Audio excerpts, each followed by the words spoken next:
This is our menu here. So basically we break everything down by the terpenes, right? So we have our terpene periodical table. So these are the most common terpenes that are in cannabis.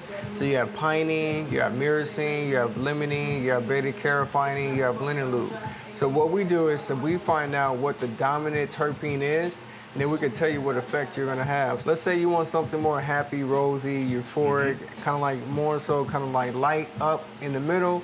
That's gonna be, limonene. So we're gonna find something that's gonna be euphoric, uplifted in mood, that dominant limonene terpene that's in that cannabis, and then same thing for chill. If you want something sleep or sedative, that's going to be beta-carotene or myrcene. So these are going to be your strains, so it's going to have a little bit more sedative type of feel. I love the rappers. Snoop Dogg, Tupac, Notorious B.I.G. Absolutely. So we connect these different types of names and vibes of the artists with the terpenes. So we would say Snoop Dogg is going to be more of chill, laid back, right? So we're going to put Tupac in the chill. That's so we're going to put like somebody like E40, I would say in the happy zone. That's more up. He's more up and active type of vibe.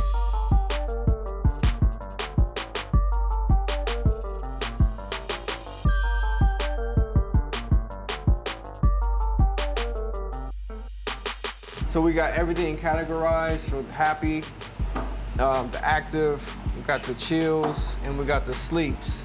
So we know that those are gonna be those dominant terpenes that's gonna give you those effects. And why do people come to you and not to another dispensary? I know why I would come to you. I think people come to us because they're gonna know they're gonna get their true feel and effect, right? So when you come to us, you're gonna know if you want something that's gonna be more up and active, we're gonna give you that strain that's gonna be more up and active. So it's gonna be more accurate in terms of when you pick your cannabis, you know exactly what type of feel and vibe you're gonna get. Sure. Bob Marley. I want that one. Yeah. I just met you, but I think it's important for me to say that I have crazy respect for you and for what you've done. We've been talking about pioneers. And out of all the dispensaries in this place, less than 3%, maybe less than 2% are Black owned. And you've done this. How was that beginning? What have been the biggest challenges when it comes to what you've built? So I'm a teacher by trade. I taught 5th grade, 6th grade, 4th grade. Coming in with that mindset of giving back, came in with the mindset of creating an academy. The academy was supposed to diversify the community, diversify the industry, to bring more people of color into the industry. However, right now we're being slapped by capitalism.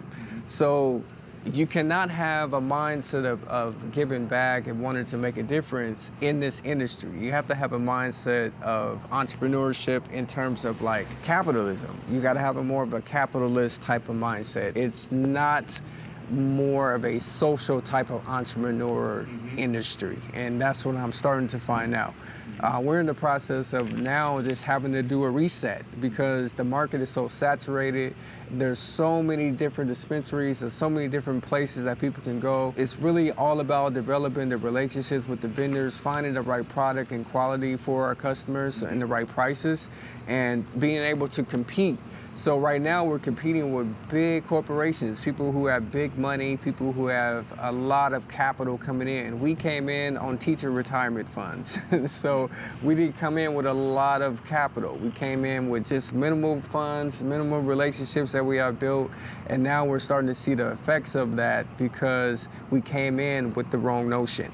We should have came in more so with a entrepreneur hat and not a teacherpreneur aspect hat. You're a teacher, you're an educator. Is there a way to educate a new generation to be entrepreneurial enough, to be prepared enough, to be educated enough, to be able to compete in this industry? It's funny you said that because I'm a strong believer in content and relevant content. And the relevancy of content in schools are not really preparing us to compete and survive in this society. Equally. No, not at all. It doesn't teach about credit, how to build wealth. So I would say it starts early, from kindergarten all the way up. So if we have that integrated in our school system, which I believe we do have standards, but it's just not really being implemented, I think we could definitely see a difference. But I feel media is a very strong aspect of teaching and influencing people, because I feel Shark Tank had a huge impact on the world in terms of entrepreneurship. So I think media is a very strong component in teaching people about entrepreneurship. Well, one of the prides of my life, one of the joys of my life is to be able to give a megaphone to people like you.